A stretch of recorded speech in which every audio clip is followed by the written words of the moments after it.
বর্ষা আপা, আসসালামু আলাইকুম। ওয়ালাইকুম সালাম ভাইয়া। কেমন আছেন আপনি? আলহামদুলিল্লাহ ভাইয়া, ভালো। ভালো আছেন? তো কতদিন পরে আপনার সাথে দেখা হলো? অনেকদিন পর ভাইয়া। অনেক দিন পরে। এর মাঝে আপনি কই গেছিলেন হারাইয়া? ভাইয়ার এর মাঝে একজন আশা ভরসা দিছিলাম, হুম তার জন্য তারা নিয়ে আমি সংসার করতে চাইছিলাম। হুম কিন্তু অনেক আশা দেখাইছিল সে আমাকে, হুম বলছিল যে এটা করবো সেটা করবো, নানান ধরনের অনেকটাই আশা দিছিল, আশা ভরসা দিছিল। হ্যাঁ। কিন্তু জানতাম না আশা ভরসা দিয়ে বলেন আশা ভরসা দিয়ে বানাবে উকিল আর ভাত দরিয়া তালের মতো মেরে দেবে কিল, এটা আমি বুঝতে পারি নাই। আশা ভরসা দিয়ে যে আমাকে ছেড়ে যাবে তখন কল্পনাতেও কখনো ভাবিনি। মানে আশা ভরসা দিছিল কি, মানে বিয়ে শাদী বসা? হ্যাঁ, বলছিল যে তোমার আমি বিয়ে করব, তোমাকে আমি সবসময় ভালোভাবে রাখবো, 5 ওয়াক্ত নামাজ পড়াবো, পর্দা হলে রাখবো, তোমাকে কখনো বাইরে যেতে দেবো না, এরকম একটা আশা ভরসা দিছিল।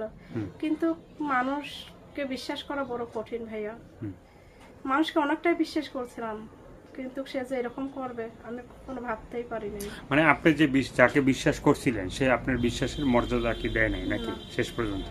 ভালোবেসে যারে আমি বুকে দিলাম ঠাই, আসলে তো সে আমাকে ভালোবাসে নাই।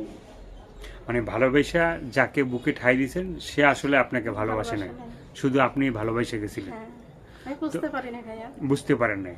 তো এখন এই যে আবার আসলেন, হ্যাঁ, আবারও তো মানুষ আপনাকে ভালোবাসতে চাবে বা আপনার বুকে ঠাই নিতে চাবে, তখন কি মানে তাকে কি ঠাই দেওয়া যাবে? ভাইয়ারে তাকে ঠাই দেব। অনেকবারই তো আজে বাজে কিছু মানুষের কারণে ভিডিওর সামনে তো আসার ইচ্ছাই ছিল না, তো তাকে নিয়ে আমি স্বপ্ন দেখছিলাম যে তাকে যখন পাইছি আমি ভবিষ্যতে আর কখনো ভিডিওর সামনে যাব না। কিন্তু সে আমাকে এত বড় ধোঁকা দেবে কখনো আমি ভাবতেই পারি নাই ভাইয়া।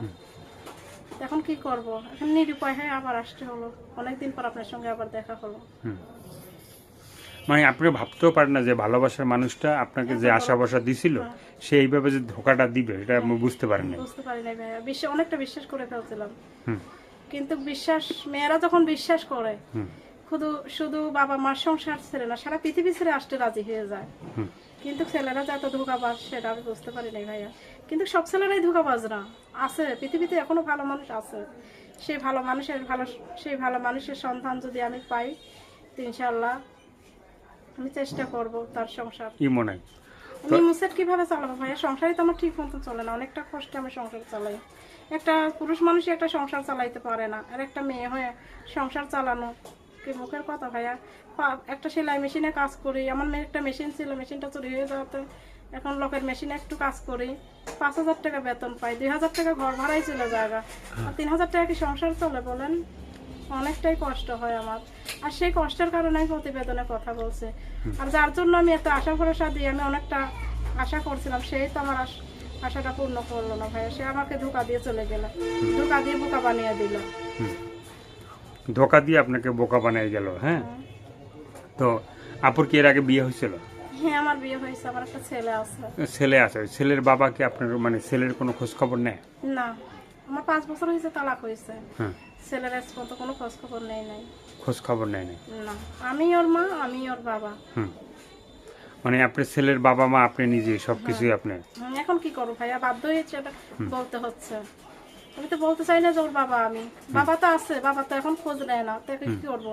এখনো খোঁজ খবর জানি আর তো আমি নিতেছি, ভালো মন্দ দেখাশোনা তো আমি কত, যত কষ্টই হোক না কেন। মা কখনো সন্তান ফেলাতে পারে না ভাইয়া। মা কখনো সন্তান কে ফালাইতে পারে না, সন্তান অনেক সময় মাকে বাবাকে ফালাই চলে যায়। হ্যাঁ, মা বাবা মা পালতে পারে 1000টা, কিন্তু বাবা একটাও পালতে পারে না ভাইয়া, বুঝতে পারছেন? মা যত কষ্টই হোক না কেন, মা যতটাই ই করুক, কষ্ট করে চলুক, কিন্তু মা বাচ্চার মুখে হাত তুলে দেবেই, যত কষ্ট, শত কষ্টের বিনিময়ে। শত কষ্টের বিনিময়। তো আর কিছু বলতে চান, বলার আছে? কি আর বলবো ভাইয়া, এই যে দেশের বাড়িটা আমাদের বললাম রাজশাহী আরানি চারঘাট বাগা থানা, এটাই আর কি।